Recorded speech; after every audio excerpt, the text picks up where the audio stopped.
Pemotor wanita ini mengalami kesurupan setelah tergelincir akibat menerobos lampu merah. Peristiwa itu terjadi di perempatan Palmerah, Jakarta Barat.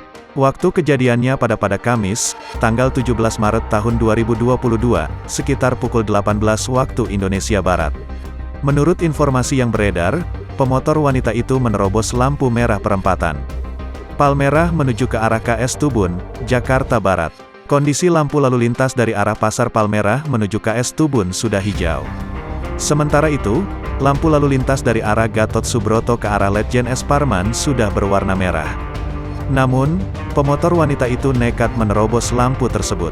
Saat akan menerobos, pemotor wanita itu tergelincir.